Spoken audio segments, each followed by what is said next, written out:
You're listening to Business Talk Radio, where we take business to the next level. Rapping with Dr. Jacalyn connects you with experts from all over the world to help you take charge of your career, your business, and your life. Rap along with us. Visit drjacalyn.com to learn how to become a guest or a sponsor. And now, the doctor is in.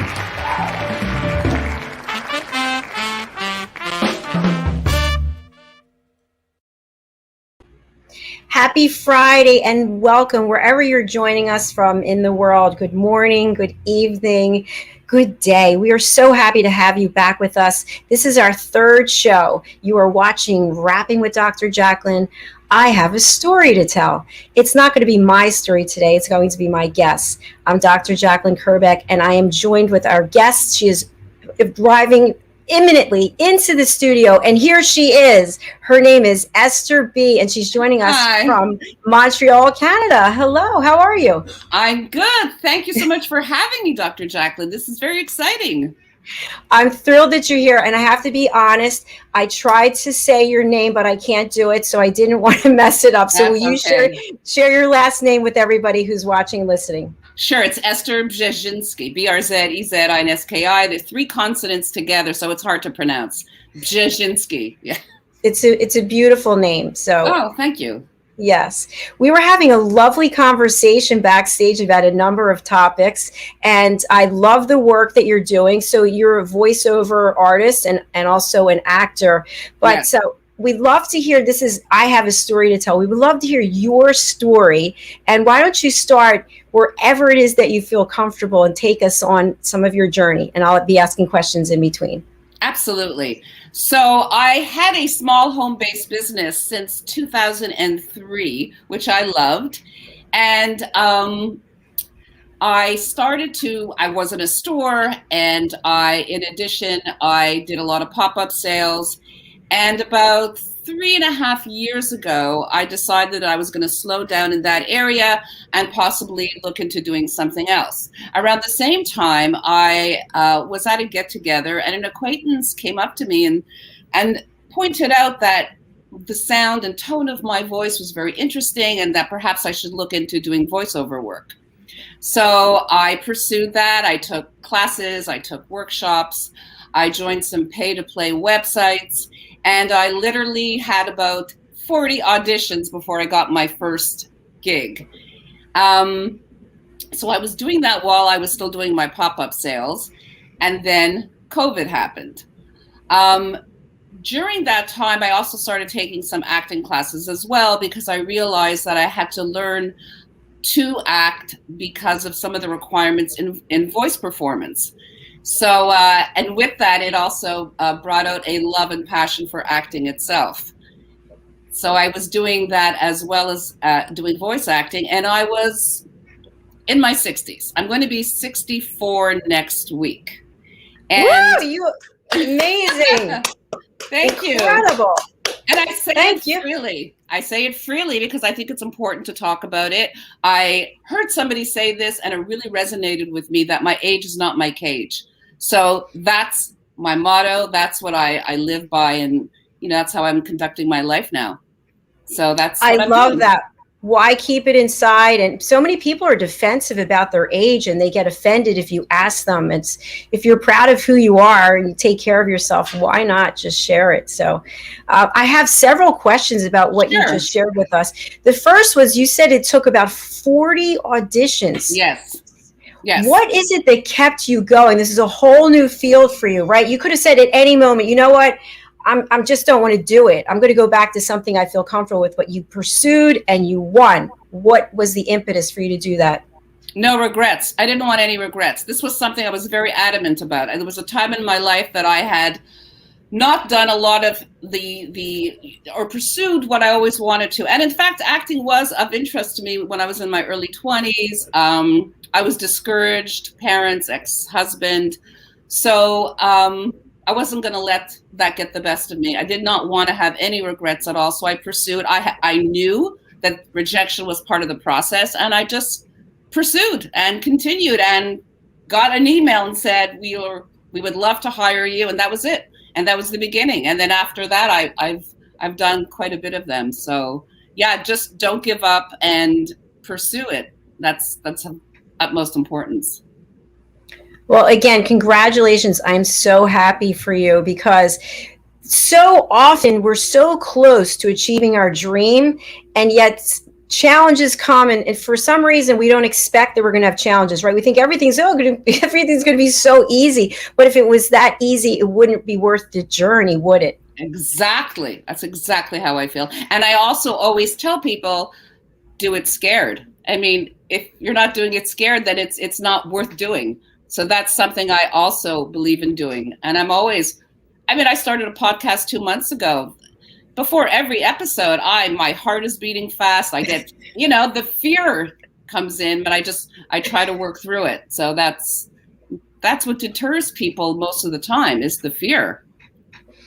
Yeah, thank you for sharing that. And I'll be candid as well. My shows are Wednesday, Thursday, and Friday. So when I start my first show on Wednesday morning, I'm a nervous wreck. I have 3 co-hosts. 2 are joining from the UK, and they're expert journalists. They've been doing this their whole career. My hands will be sweating. I've sweat like dripping down the back of my dress. You're kidding. No, and I say to myself, the production has to be flawless, and I do come from that position of fear, because I want perfection. So I don't just stroll up here. And every time I have a guest, like, you're the 3rd show, and I'm still like showing up with as much energy as I can. And I think it's important, because it's our branding, it's who we are. Yes. And that's what people will remember. Yeah, 100%. And before every show, I make sure to do all the proper research, and I do some pre-interviews, and maybe I overcompensate because of that striving for perfection, which I don't think I do consciously, but it's there. So yeah, I make sure of all that prior, and I feel the same way you do. Exactly. It's exactly how I feel. But you need that for the energy, and the same thing for acting. I'm always anxious and nervous before I go on set.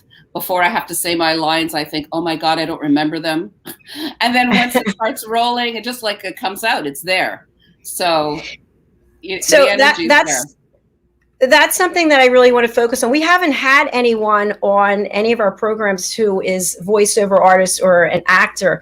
And when you think about when I think about what it takes, when I see something on a show, and I know that people have lines that they have to memorize, and then there's the delivery of the lines.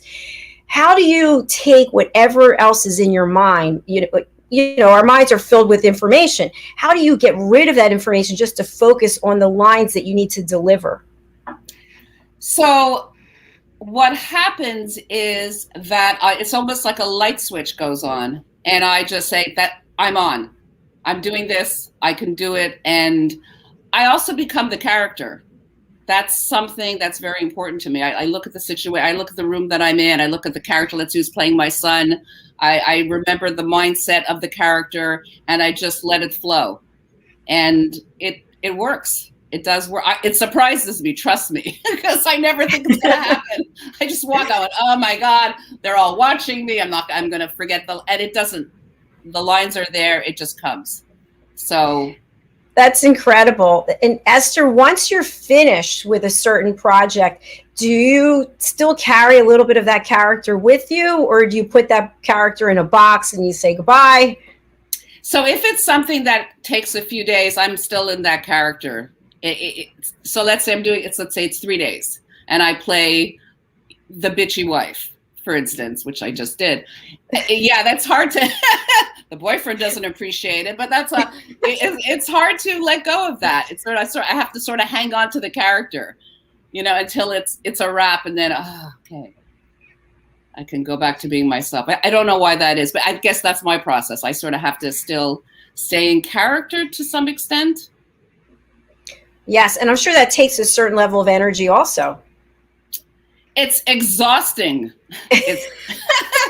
Are you kidding?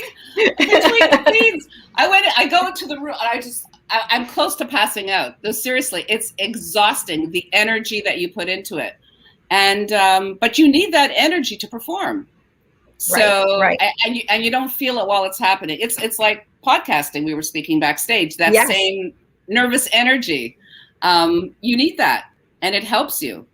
But it's so true. It's so one thing that I really admire is that you have reinvented yourself. And during a pandemic, you started this podcast. I just love it when I hear, and again, I hate to focus on women, but I'm very pro women, that I love to hear all the amazing things women have been doing during this pandemic. So let's talk a little bit about reinvention and new beginnings. Okay. So I could tell you that in terms of podcasting, it was a male friend of mine who's a seasoned podcaster himself who basically twisted my arm and said, oh, you know what? You're going to start your own podcast. That's it. You're made for this. I'm going to show you the ropes, and you're going to do it in 2 days. And that's how it came about. And I absolutely loved it. I surprised myself. And I do it now with my boyfriend. He does the sort of the background technical stuff. I think I'm going to promote him to producer. And and I find that, I find my own guests. I think about what we're going to talk about. And it's just given me this freedom of expression that surprises even myself. And I didn't realize that I needed that platform. I need to talk about it. I need to talk to other people. I've always been curious about other people. So now I have a platform to just sort of let that out. And it's been great. I love it.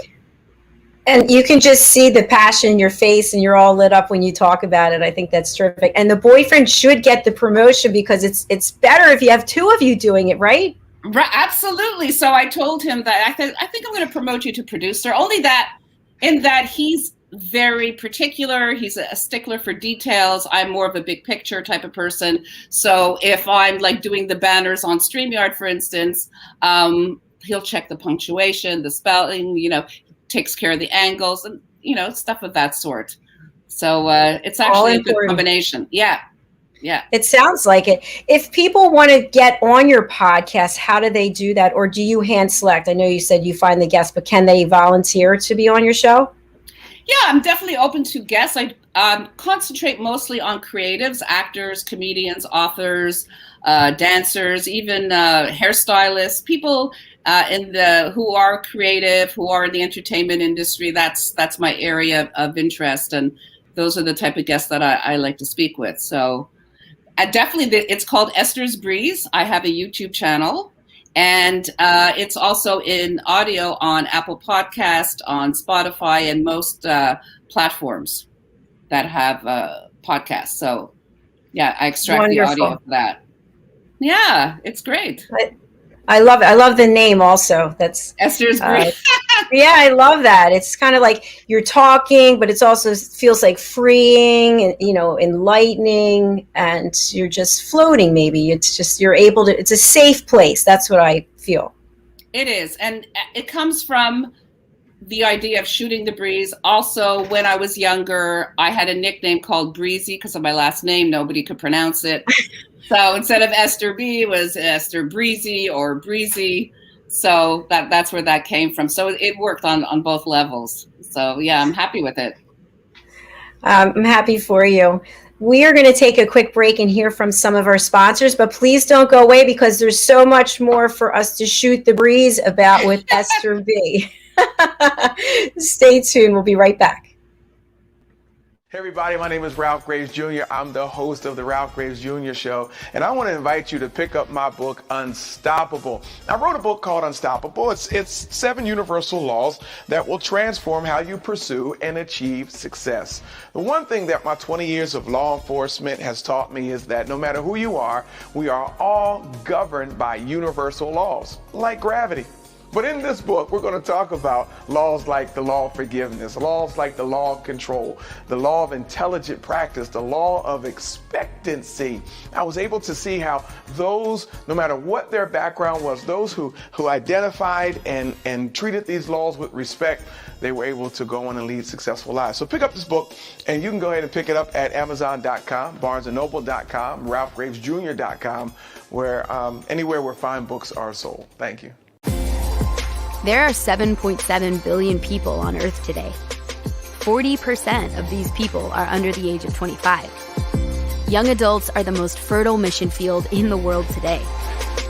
In Scripture, we see Jesus pouring his life into 12 young adults who he equipped to change the world and all of history.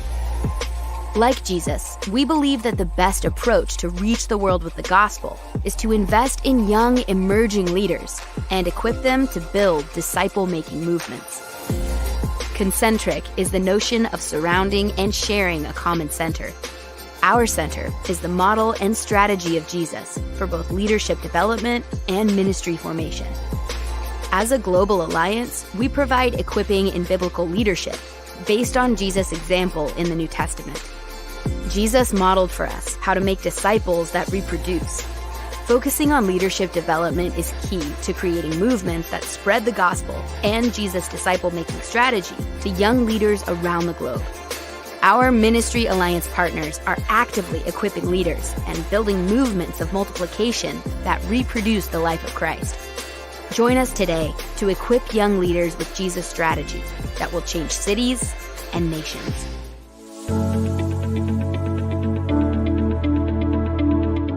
The session that we had with BCAT was really entertaining and enlightening. We were able to put together some very specific steps that we as individuals can take, and it was really fun to all come together and see sort of where we're going as a team and how we can all get there together. We had a tremendous experience with the BCAT partners. One of the challenges that we have as an organization is to make sure that we have the right people in the right chairs doing the right thing. To do that well, you have to have synergy. You can try to dream up ways to make sure that your group does that, or you can rely on experts. We would recommend BCAT partners to anybody who's looking to take their organization to the next level.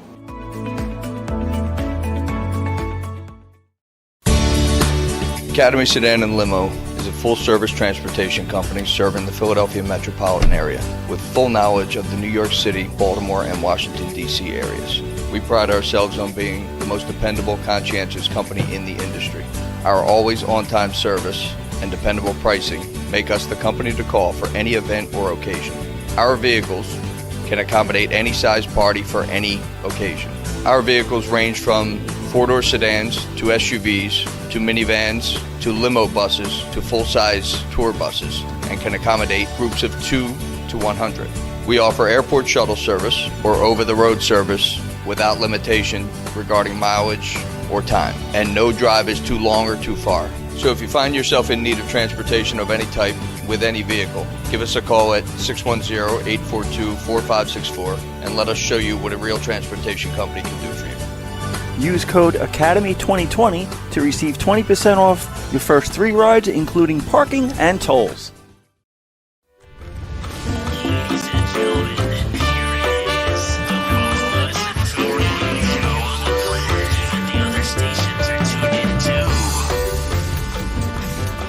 You're listening to Business Talk Radio, where we take business to the next level. Hello and welcome back, everyone. This is Rapping with Dr. Jacalyn. I have a story to tell, and telling the story today is Esther B, joining us from Montreal. Thank you for staying around during the break. Esther, I would love to talk about a subject that I don't think is discussed enough, and that's ageism. Ageism, and how when we get to be a certain age, we're not supposed to do certain things, or we don't fit certain roles, or we're looked over. So what are your thoughts, and what has your experience been with this? I think that the fact that I don't look my age actually has shown me that there is in fact ageism, because let's say, for instance, in acting, they want an age range.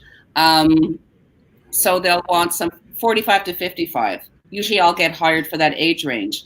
When I try to go for something closer to my actual age, I'm never chosen because I don't look my age. So there is right there and then is this belief that someone in their 60s has to look a certain way, or behave in a certain way. So that there and then there's ageism right there. Even changing my career in my 60s, a lot of people were taken aback. Well, why are you doing that? Why don't you just sort of sit back, relax, enjoy retirement? And no, that's not who I am. And well, who said that I'm supposed to do that just because I'm of a certain age? The plan is to go as long as I can. It keeps me going and it makes me feel alive. So I have no plan of just sitting back and relaxing. I just wanted, just keep going and pursuing my passions. And who knows what they'll be in a few years from now. I might get into something else, and that's okay. So that's true. Yeah, and thank you for being a role model and for sharing your experience. I know with me, I remember I'm 58. I almost said 54. What? No, I'm 58. I literally almost said 54. I'm 58. And several years ago, I've had long hair a number of times, but in this particular case, I was told by someone in corporate, someone I worked with, that I needed to cut my hair because I was at a certain age where it's not appropriate to have long hair. And also you shouldn't wear red lipstick and you shouldn't have red nail polish. And so I literally went by what I was told. Went by what I was told. And then, now I can do whatever it is I want. But I thought that was interesting. And when I left my career last year during the pandemic, I got the same thing. You must be out of your mind. Why wouldn't you just get the paycheck and get the benefits? And it's like, no, because there's a lot left out there to do. There is so much left to do. I feel like I'm in my fourth life. I feel like there's the childhood, your teenagers, your adulthood, and now there's, now it's time to have fun. Now it's time to pursue everything that I always wanted to. Because like I said, I don't want any regrets. So. Right. We have to just put ourselves out there, and whatever it is that we're dreaming of doing or having experience, that we should do it. Here, let's see. Ian, how old is Esther? The two of you look in your 30s. You go, thank you, Ian. I love you, Ian. So Ian he's joining us from the UK, and he has, Ian, let me know if I have this right. I think he has 54 years of broadcasting experience, and wow. He's been a royal photographer, royal commentator for the British royal family, and he's got show after show after show. This man has so much experience, so he knows. So thank you very much. That's a very kind comment. We appreciate you. Thank you so much. Esther, for people who are watching or listening, and they're thinking to themselves, you know what, I'm really not happy doing what I'm doing. I'm not happy in this relationship. I'm not happy in this job. I want to make a change, but I don't know how to do it. What would you suggest is the first step? It's interesting that you say that, because I also left a marriage that I wasn't happy in. I wouldn't think about it too much. I would just start to look into how to get out of, let's say, if it's a marriage, how to get out of, let's say it's a job you're not happy with. Look at, when it comes to career, look at what else is out there and start pursuing that while you're still doing what you're not happy with, and you can slowly make the transition. The bottom line is, it's important to love what you do. It's important to find your passion, because life is short. And, if there's anything that we've learned from this pandemic, is that the time to do it is now. Whether it's to do it right off the bat or to do the slow transition. I do suggest the slow transition, because there is a lot of things that could come up in between that you'll have to deal with. But definitely go for it, and like I said earlier, do it afraid, because that's the only way. I really like the idea of the slow transition. I know during my career, and again, my corporate career, I think was 28 years. I had a lot of side gigs. I did a lot of things on the side in addition to getting my master's and my doctorate, because you just never know. So I think initially you need that comfort of knowing that you have the paycheck, knowing that you have your colleagues and you've got your safe surroundings. You're doing something that you know how to do, and then dabble here, dabble there, and see what works for you. We've got some more comments from Ian. Sure. He said he's blushing at 70. He just had a birthday. And he said, yes, happy birthday. 56 years journalism. Is that amazing? That's incredible. Wow. Good for you, Ian. It's such a gift to be able to be on a show with him. We have a show with with Ian and Helena and Alan. It's called Celebrate Great Britain Royally Rich Show. It's on 10:30 Eastern Time on Wednesdays. So thank you, Ian. Thank you for being here today. So, okay, so the first step is we're going to explore things that we're passionate about, things we've been thinking about, maybe dreams that we've had, and we realize we really are in our lane. But we have this money coming in over here. We like this money. We like our benefits. So how do we move away from that? Because initially, and folks, let's be honest, when you start a new business, the money's not pouring in. So you have to be ready for that. But so what are your thoughts about that? How do you finally make the break knowing that the money's not coming for a while? You know, I think it's important what you said earlier, that you had those side gigs, because you definitely or the side passion, so to speak, because you're already putting a certain amount of effort into what you eventually want to pursue full time. But you have to get to a point where you've saved enough, where you know you've budgeted yourself that you can do this. Let's say I could give myself a year to do what I really want to do. I've saved X amount. I've put that away. I even broke an RRSP as well to help support myself, and that's the way I would suggest to pursue it. But continue in what you're doing, put away some cash, and once you're at an amount that you're comfortable with, just go for it. I love that. Brilliant. Something else I want to ask you about, what about working with people or having a mentor, someone who is where you want to go, and maybe they're willing to barter services, or you can figure something out so it doesn't cost you any money? Yeah, I guess like you can a coach. do that as well. Yeah, you can do that as well. There are certain circumstances where for instance, my son, which I haven't really talked about, my son is a singer-songwriter. He's 30 years old. He is in the spectrum of autism. He is neurodiverse. So I'm very involved in his career. He's an incredible talent. So for instance, there was somebody that I needed to do a music video for him. So I, in exchange, did work for the gentleman, or I offered something aside from money so that we could create this video for my son. So that's, listen, people are open to it. You'd be surprised. I think it's actually a great idea. Congratulations on that accomplishment. That's wonderful.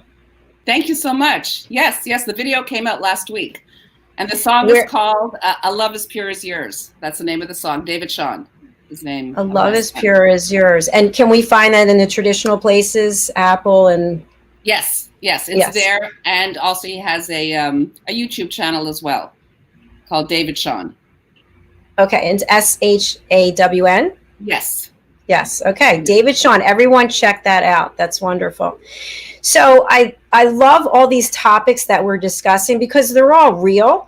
A topic I'd like to discuss next, if you're okay with it, is some of the things that might come up while you're on your journey. So we mentioned it might not always be smooth sailing, and I like to have a contingency plan, I call it. So what I did when I decided to leave corporate was I actually sat down and came up with if this, then that. So if I build this platform and no income comes in for X amount of time, I'll do this. If I do the production and I make a mistake, then I'll react like this.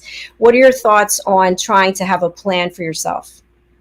I think it's very important. I always have in the back burner my accessory business, which is something that I pursued since 2003.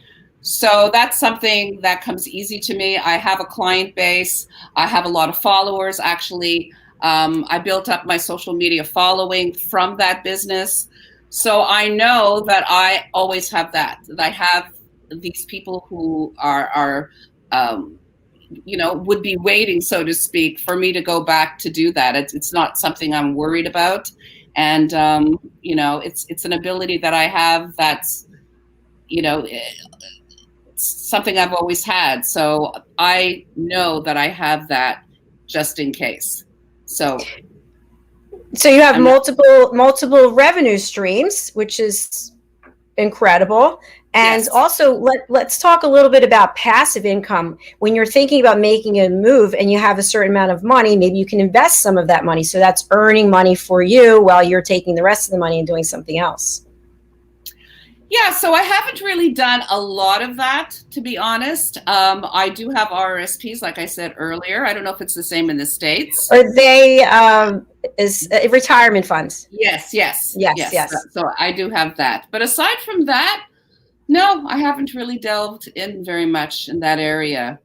So It's an option for people if they want to look at having passive income, but with multiple revenue streams, and you have your retirement money already. So yes, for yes, folks, I do. yeah, for folks who might not, it might be a good idea to have your money making money for you while you're making money, if that makes any sense. Absolutely. So you were just talking about your accessory business, and would you share with us the type of accessories that you offer? And you don't have any samples because I didn't ask you, but I should have asked you if you had samples. Would love to see it. So basically, they're fashion accessories, and they're the idea is luxury items at affordable prices. And really, the last 5 years, I was doing the model of the pop-up shop. So I would go to hospitals, I would go to salons, I would go to other stores, and I would just set up for the day. So I would have, depending on the season as well, because we have 4 very distinct seasons here in Montreal, whether scarves, hats, and gloves, or purses, wallets, sunglasses, and very reasonably priced. Oftentimes, the idea was an impulse buy.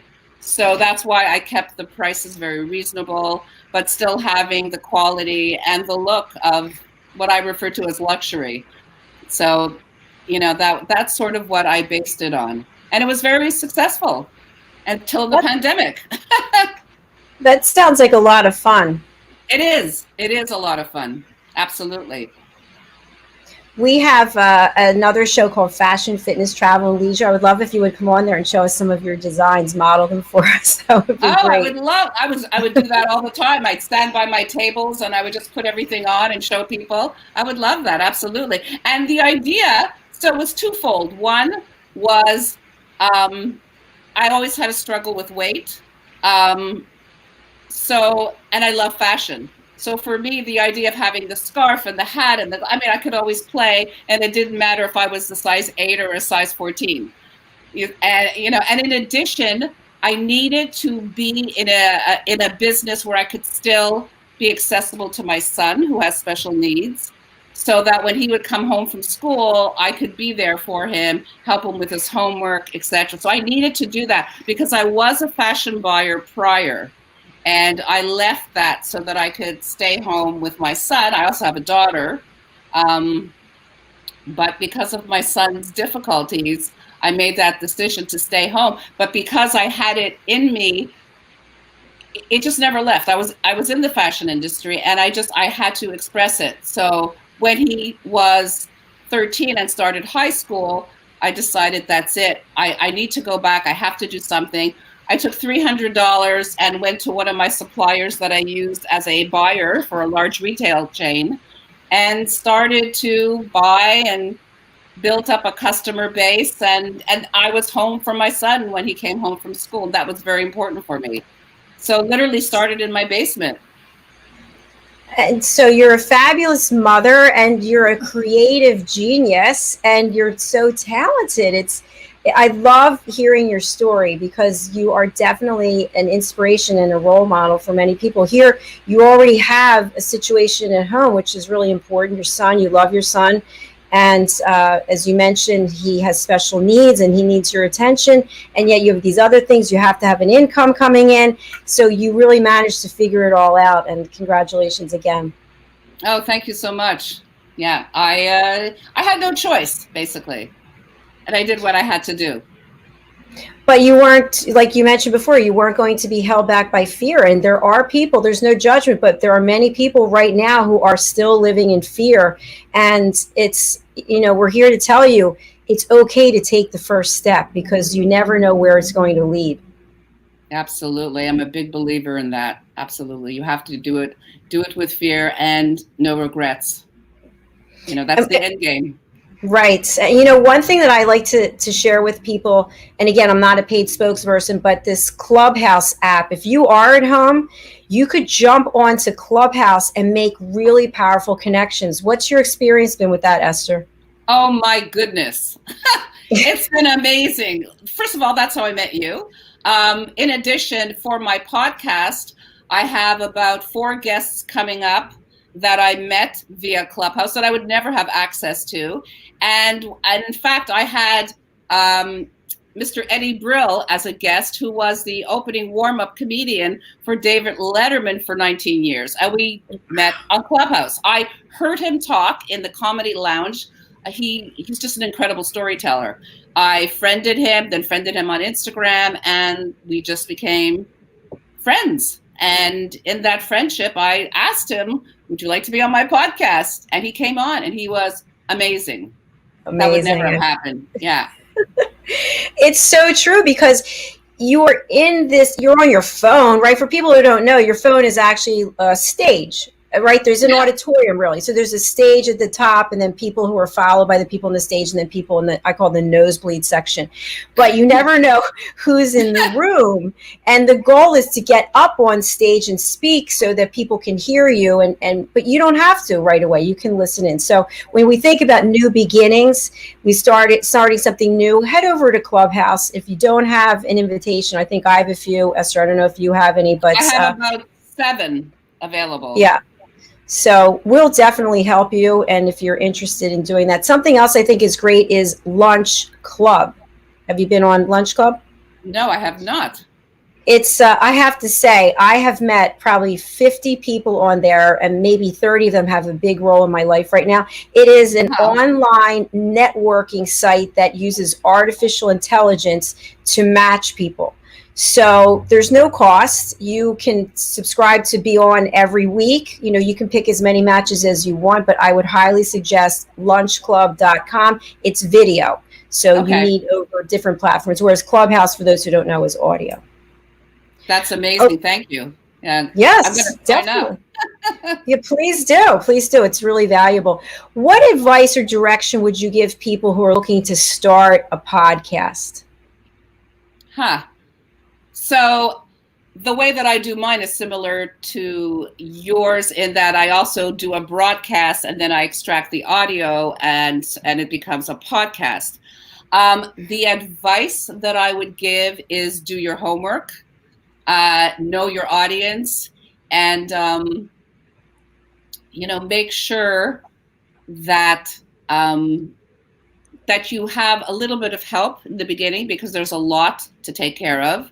But I highly recommend doing your homework. That's probably the biggest part, and knowing who your audience is as well. And be very specific in the kind of individual that you want to pursue. If you're doing that platform where you are, in fact, interviewing someone. Some people prefer to just speak, or they just have a co-host and they just chat. But that's my recommendation. Good recommendations. And I think for folks who don't know, there are various podcast platforms. So you could meet on Zoom, for example, right, and record it and then upload it to the platform. Whereas what Esther does and what I'm doing is actually live streaming. So if anything happened while we were doing this interview, we couldn't stop it or change. We could cancel. We could, leave the studio, but it's actually live, and then it can be uploaded to any of these other platforms. But I think it's a great way to build your brand and learn about other people and what they're doing. 100%. And I have had that happen where my computer froze. And luckily, my boyfriend was in the other room on the platform, so I just had to scurry over to his laptop. So it happens, absolutely. And you have to think fast. So, yeah. It definitely happens. One thing I want to share, which is a blooper. I feel like I could do a blooper reel, but I have 2 shows that are new, and they're later in the evening, like 6 o'clock or 7 o'clock. And so the screen screen, I have these huge windows here. And of course, as daylight savings, we have the change in time, all of a sudden the sun is setting differently. So over here, this whole thing was white. So because of the sun, so I'm moving the computer screen like this way, and I'm almost all the way over here. And so I wasn't expecting it because I didn't think anything about the sun setting. So anything can go on, and the show just has to go on. You just keep going. You learn from your mistakes. And I think that's it. We're going to make mistakes. That's okay. Yeah, absolutely. And you have to be quick on your feet. But yes, mistakes happen. Bloopers happen 100%. I have a green screen in back. At one point, there was all, I know, little funny lines were happening, and there's nothing you can do about that. You just have to continue. That's part of it. Exactly. I was on one broadcast and the green screen started moving. I don't know. It started moving. I was like, oh my gosh, we'll be right back after this commercial. My earring fell off. My headset started to go back. Anything can happen. Absolutely. Here's another comment from Ian. We love you, Ian. Out of all the amazing opportunities, Esther is doing what she's most proud of at the moment. Oh, thank you so much. Yes. He's right. Absolutely. Thank you, Ian, for saying that. Yeah, you can just tell how happy you are. So, oh, really? It's a pleasure, and I'd love to see that. We are actually at the top of our show, at the top of the program. So, Esther, for people who've been listening on Business Talk Radio and they're not watching, how can they reach you? Through my email, which is ESTIEB_7@hotmail.com. They could also via Instagram. It's ESTIEB is my handle. And also Esther's Breeze YouTube channel, which is where my broadcast is broadcast, actually. So there's also a space for contact there as well. So either of those three. And what are you doing over on Clubhouse? You have a club, you have a room? I'm thinking about it. Right now, I'm going from club to club. I'm a member of many clubs now that they opened up to so many clubs. But I've thought about it. How about yourself? Do you have your own club? I don't have my own club. I actually applied for it. This is before, I think now you can just go and automatically get it. I'm not really sure. But I'm actually glad that I haven't gotten it yet, because I have to be honest with myself. Like, I have to have boundaries. And I was on Clubhouse. I was there, after my shows. I'm there 2-3 hours at night, and I'm thinking, what am I doing? But I'm not sorry, because I met amazing people. But for right now, I'm thinking no with the club. I have a friend who has a club called Social Magnetism, Ben Chai, and he's very nice. He will let me do any rooms I want to do in his club. So we did have one that we're bringing back. Have you met Azadeh yet from Clubhouse? Azadeh Sings Anywhere, Anytime. No, I have not. No, she has her own club. She's a beautiful voice. So we were doing a room with Ben, which was the Under the Shower song. So whatever songs you sing under the shower or in your car, and we'd have people come in the room and sing the song. So I listen, I'm amazing in the shower. I don't know why I don't have a record. I should have a record deal just for singing in the shower. So maybe that's what's next for you. Who knows, right? Definitely. But we'll ping you in the room. We're setting aside when we're going to do it next. But love to hear you sing in the shower. Not actually in the shower, but whatever song you sing when you're in the shower. So that would be fun.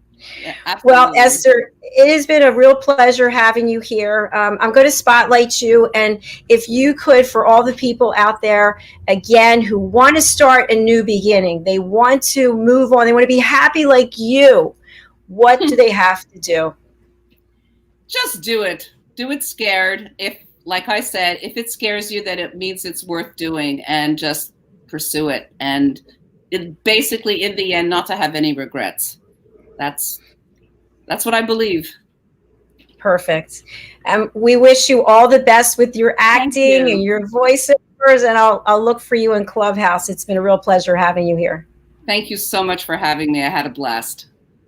Thank you. We'll see you again, hopefully on another show. You'll come back and book on one of our other programs. With pleasure.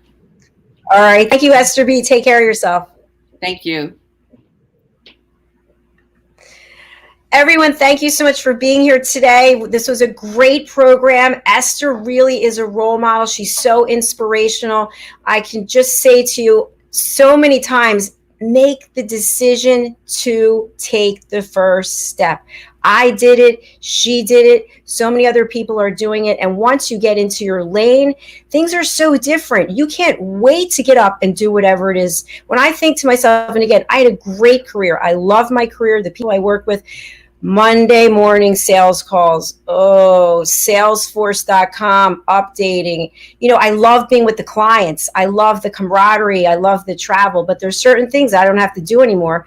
Now, that being said, there are a lot of things I have to do today that don't bring me a lot of joy because they're little tactical things like thumbnail updates and all the social media posts. But I think about how it all contributes to the end product. And so this is the end product. So I'm just thrilled. I'm very blessed that Esther was here with us today. We've got, 3 more shows. We've got one at 3:30, which is Pet Psychic Amina. She's my co-host, but today she's going to be my guest. She shares her story of how and when she realized that she had psychic abilities. People always have questions for her, did she go to a course? Did she have to take some certification? Can she teach someone else how to do it? So she's going to share that with us. Then at 5 o'clock, we have Stories of Hope, Inspiration, and Overcoming Adversity. And at 6 o'clock, we have the variety show. So stay with us. It's been a great week. As I mentioned before, we have 15 shows. We started in August of last year with 1 show, and now we have 15. And that's thanks to you, our loyal audience, and thanks to my co-hosts, thanks to my 25 charter members from A Better You, and thank you to you for being here. I appreciate you, and I look forward to seeing you later this afternoon. We'll take care. We'll see you then. Bye.